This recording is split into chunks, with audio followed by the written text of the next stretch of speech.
It's Thursday, June 17th. This is The Street Live. I'm Katherine Ross, and I am joined, as always, by Jim Cramer. Jim, we got to kick it off with the most important question of today, which is, what are you watching in the market? Okay, look, this is a seasonally weak time. We've been outlining that all week. It's what Larry Williams, who's my favorite technician and friend, said is 22 out of 22 times. This has been a weak period. I do not know of any other correlation that is that consistent. 22 out of 22 times the market has been down during this period. So I don't think it's any strange why the market is down. It's not because of the Fed. We're in a seasonally weak time. We went over, Larry, every single way it could possibly explain. Maybe a rebalance, maybe some sort of sell program we get at the end. But that's what's going on because it's not the Fed. We heard from Dave Tepper, whom I think is the best money manager alive, saying that things are fine, that the Fed's doing the right thing, and I'm with him. Well, I'm glad that you said that, Jim, because that was my next point. Since we only have the market down, I'm looking at the Dow, it's down about 0.2% today. There's no way that this kind of action is due to the Fed, especially because you said, and David Tepper also followed up and in agreement with you, essentially, was that you didn't really expect a change from Jay Powell, and that his comments yesterday kind of were in line with what you expected when I asked you, what, Monday? So I'm wondering, after seeing that press conference and after hearing from the Fed, Jim, what was your takeaway here? Well, look, I mean, I said he would not be oblivious to the obvious inflation risk, and would, you have to do something.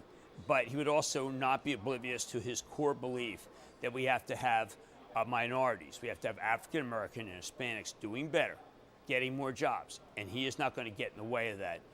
This is a person who has a policy that I think many of us in this country share, except for the big money people who somehow have not ever reiterated what he's been saying, and he said again twice yesterday, which is that we need more minority hiring, and he doesn't want to get in the way. Remember, they were down to 5% unemployed under Trump.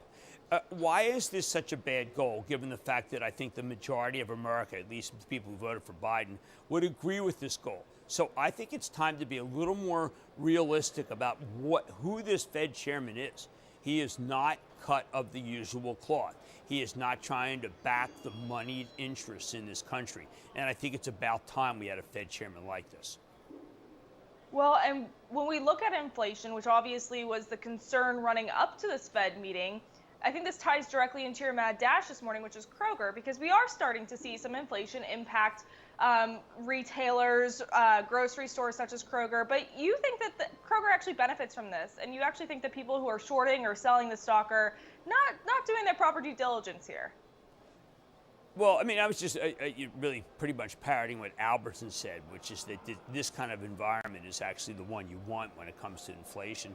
And again, I want to point out that Powell was not oblivious. He said, look, the economy's running a little bit hotter than expected. He had said it was going to run a little bit hotter than expected. He was right about that. He's not talking about raising rates anytime soon, but he does say that there's going to have to be some rate hikes, which I think is completely within his purview. But yeah, a little bit of inflation is good for some companies. Rodney McMullen, I'm not on the call, the CEO of Kroger, but if you remember, last time everybody hated Kroger, and what happened is Warren Buffett came in and bought it. And I believe he'd probably buy more if it gets really hit. Just circling back to Jerome Powell's comments really quickly, Jim, one thing that was being talked about extensively on at least Twitter yesterday was the dot plot and how we are seeing members start to think that maybe we'll get 2 rate increases by the end of 2023. Do you think that the dot plot is something that investors should really pay attention to? Because Jerome Powell himself kind of dismissed it in the press conference. I think that the dot plot is not important. What matters is what the Fed chief thinks. And he was very specific, which is that he's humble, and it takes humility to be a Fed chief, and they often get it wrong. So what he wants to do is wait a little bit longer to be sure he gets it right. And that's called prudence, and there's room for prudence as someone who's the Fed chief who doesn't want to get locked into something that makes it so he doesn't want to handcuff himself. He realized he did that when he first started. He's not going to do that again.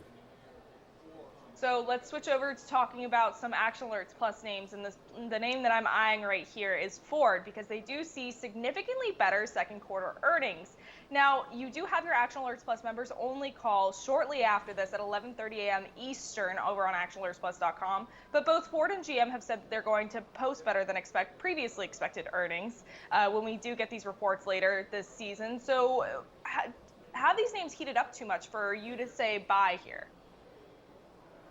Well, we did trim Ford here because it became too big a position. I know that if there were not a semiconductor shortage, there would be much more, there'd be big revenue gain. I think people are going to say, this is an EBITDA gain. We want to see revenues. It's hard to bring in revenues and have them go up when there's a shortage of exactly the feature-rich semis that you need. But it doesn't matter. I mean, should people buy Ford here? Again, I think this is a seasonally weak period. You might be able to catch it a little bit lower. So on CNBC earlier, Jim, you did tease the idea of talking about Disney during your members-only call, which, as I just said, is at 11:30 a.m. this morning. I'm wondering if you can give us some other topics that you're looking at discussing with members. Well, okay, we'll be talking about the initiations of 3 important names. A lot of people, when I meet them and their new subscribers, say, give me some of the ones that you'd like to buy right now. So we're going to feature the ones that I would buy right now during the call, and I think that'll be very helpful for members. All right, I'm looking forward to it, and of course you can catch that over on actionalertsplus.com. Senior portfolio analyst Jeff Marks will be joining Jim Cramer, so go over there at 11:30 a.m. to watch it. I'm Katherine Ross, and I'll see you on Monday, but Jeff Marks will be filling in tomorrow with Jim.